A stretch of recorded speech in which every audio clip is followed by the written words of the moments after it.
அது ஒரு பிச்சை, தமிழனுக்கு போட்ட பிச்சை. வணக்கம். இது இலங்கையின் இன்றைய காலை செய்திகள்.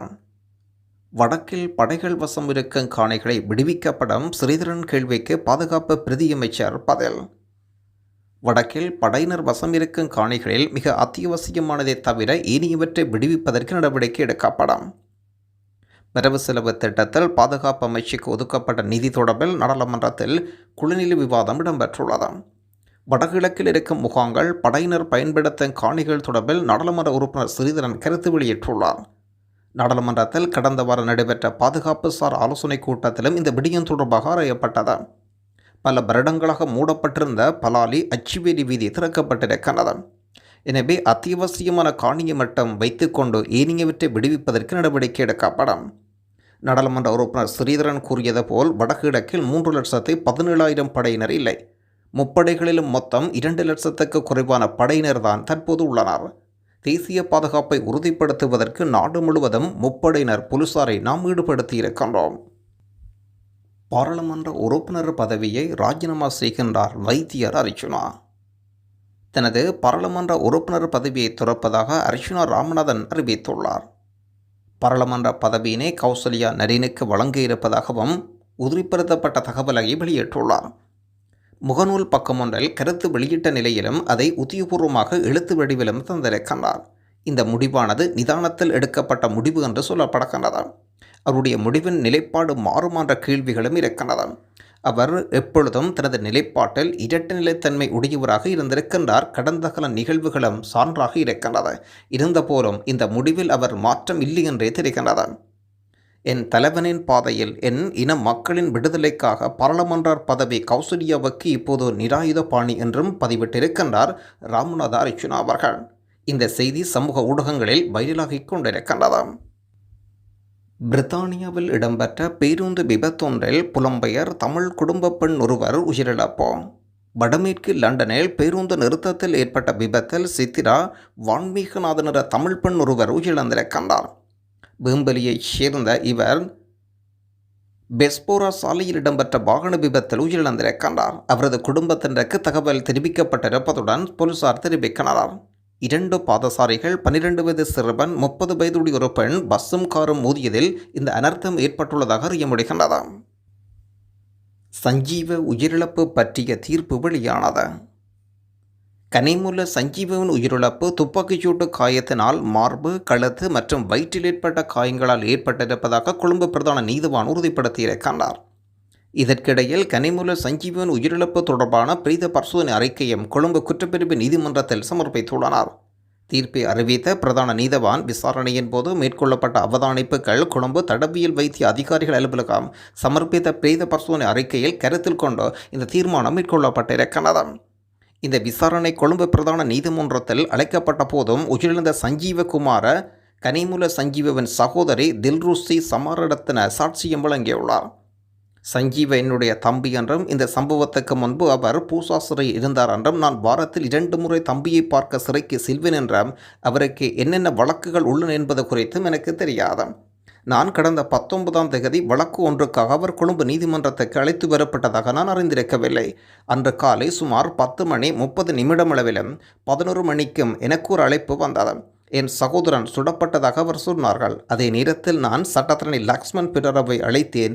அவர் சுடப்பட்டதாக கேள்விப்பட்டதாக கூறினார். பின்னர் நீதிமன்றத்தில் துப்பாக்கிச்சூடு நடந்ததாகவும் அறிந்தேன். கடந்த 20ஆம் தேதி கொழும்பு தடவியல் வைத்திய பரிசோதனை அலுவலகத்தில் நடைபெற்ற பிரேத பரிசோதனையில் நான் கலந்து கொண்டேன். உயிரிழந்த சஞ்சீவகுமார நான் அடையாளம் கண்டேன். பின்னர் வாழைத்தோட்டம் போலீசாருக்கு வாக்குமூலம் ஒன்றையும் பெற்றுக் கொடுத்தேன். பின்னர் நானும் என் அம்மாவும் உடலை ஏற்றுக்கொண்டோம். முஸ்லிம் காங்கிரஸ் பிரதி தலைவர் ஹிஸ்புல்லா அவர்களது ரமலான் வாழ்த்து செய்தி. ரமலான் மாதத்தை அடைந்திருக்கின்றோம். இஸ்லாமிய மாதங்களின் சிறப்புமிக்க மாதங்களில் ஒன்றாகவும் இறையருளை அடைவதற்கான மாதமாகவும் புனித ரமலான் காணப்படுகின்றது. உலகெங்கும் வாழும் அனைத்து முஸ்லிம் உடன்பிறப்புகளுக்கும் எனது ரமலான் வாழ்த்துக்கள். நோன்பு உண்பது, நோன்பு என்பது உண்ணுவதையும் அருந்துவதையும் தவிர்க்கும் காலமல்ல. இது உள்ளம் மற்றும் செயல்களை பரிசுத்தப்படுத்தும் மிக பயணமாகும். நாம் இந்த மாதத்தில் அன்பு, பொறுமை, கருணையின் மூலம் சமூக நலனுக்கு பணியாற்றி இறைவனின் நெருக்கத்தை அடைந்து கொள்ள வேண்டாம். திருகோணமலை மூதூரில் விபத்து 29 பேர் காயம். திருகோணமலை மட்டக்களப்பு பிரதான வீதி மூதூர் இருதயபுரம் பிரதேசத்தில் இன்று இடம்பெற்ற விபத்தில் 29 பேர் காயமுற்றுள்ளனர். மினுவாங்கொடையிலிருந்து சீருநுவர பிரதேசத்திற்கும் விகாரை ஒன்றுக்கு யாத்திரைகளை ஏற்றிச் சென்ற பஸ் ஒன்றும் அம்பாறையிலிருந்து திருகோணமலை நோக்கி பயணித்த லொரியுடன் மோதியதில் இந்த விபத்து இடம்பெற்றுள்ளது. விபத்தில் 29 பேர் காயமுற்ற நிலையில் அவர்களில் பெண்கள் 3 பேர் உள்ளடக்கம். காயமடைந்தவர்கள் மூதூர் ஆதார வைத்தியசாலையில் அனுமதிக்கப்பட்ட நிலையில் அவர்களில் 2 மேலதிக சிகிச்சைக்காக திருகோணமலை பொது வைத்தியசாலைக்கு மாற்றப்பட்டுள்ளனர். முன்னாள் ஜனாதிபதி ரணில் விக்ரமசிங்க தற்பொழுது இந்தியாவில் நடைபெறும் நெக்ஸ்ட் மாநாட்டில் கலந்து கொண்டு இந்திய பிரதமர் நரேந்திர மோடியை சந்தித்துள்ளார். எக்ஸில் ஒரு செய்தியை வெளியிட்டுள்ள இந்திய பிரதமர், நெக்ஸ்ட் மாநாட்டில் எனது நண்பர் ரணில் விக்ரமசிங்கவை சந்தித்தேன். எங்கள் தொடர்புகளை நான் எப்போதும் ஆவலுடன் எதிர்பார்த்திருக்கின்றேன். பல்வேறு பிரச்சனைகள் குறித்து அவரது கண்ணோட்டத்தையும் பாராட்டியிருக்கின்றேன் என்று குறிப்பிட்டிருக்கின்றார். உயிர்த்த ஞாயிறு குண்டு தாக்குதல்களுக்கு தலைமை வகித்ததாக கூறப்படும் பிரதான தற்கொலை குண்டுதாரி சஹரன் காசிமின் மனைவி என்ற பாத்திமா ஹாதியா தொடர்பிலான வழக்கில் உண்மை விளம்பல் விசாரணை இறுதிக்கட்டத்தை எட்டியிருக்கிறது. பாத்திமா ஹாதியா பயங்கரவாத தடைச் சட்டத்தில் 8ஆம் அத்தியாயத்துக்கு அமைவாக கோட்ட நீதிவானுக்கு அளித்த வாக்குமூலத்தின் சுயாதீன தன்மையை ஒப்புவிக்க உண்மை விளம்பல் விசாரணை தற்பொழுது இடம்பெற்று வருகின்றது. ஹாதியாவுக்கு எதிரான வழக்கை நிரூபிக்க சட்டம் அதிபர் தரப்பு பயங்கரவாத தடைச் சட்டத்தின் 8ஆம் அத்தியாயத்துக்கு அமைவாக ஹாதியா கோட்ட நீதிமன்றக்கு அளித்த வாக்குமூலங்கள் தங்கியுள்ளனர்.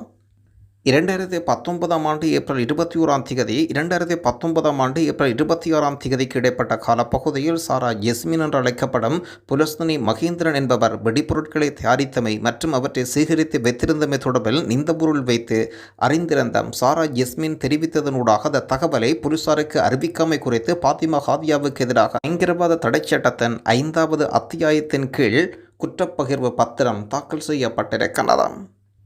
சிஐடி அதிகாரிகளை தான் நம்பியதனால், அவர்களின் வாக்குறுதிகளை நம்பியதனால் அவர்கள் அழுத்தம் தொடர்பில் நீதிமன்றமோ அல்லது வேறு எவரிடமோ அப்பால் கூறவில்லை என்று சொல்லப்படுகின்றது.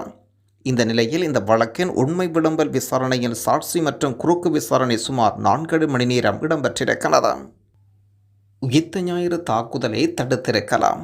உயிர்த்த ஞாயிறு தாக்குதலுக்கு முன்பு புத்த சிலை உடைக்கப்பட்டு பல்வேறு கொலை நடந்தமை தொடர்பில் அப்போதைய அரசாங்கம் கவனம் செலுத்த தவறியதன் காரணமாகவே பல உயிர்கள் காவு கொள்ளப்பட்டதாக நாடாளுமன்ற உறுப்பினர் நாமல் ராஜபக்ச அறிவிக்கின்றார். இப்போதெல்லாம் தேசிய பாதுகாப்பை அரசியல் மயமாக்க முயற்சிக்கின்றனர். தேசிய பாதுகாப்பு தேசிய பொருளாதாரத்துடன் இணைக்கப்பட்டிருக்கிறது. நிலையான வளர்ச்சி இல்லாமல் தேசிய பாதுகாப்பு இல்லை. தேசிய பாதுகாப்பு பற்றி தனித்தனியாக பேசுவதில் அர்த்தமில்லை. உயிர்த்த ஞாயிறு தாக்குதலின் மூளையாக செயல்பட்டவர் பற்றி நாம் இன்னும் பேசி வருகின்றோம்.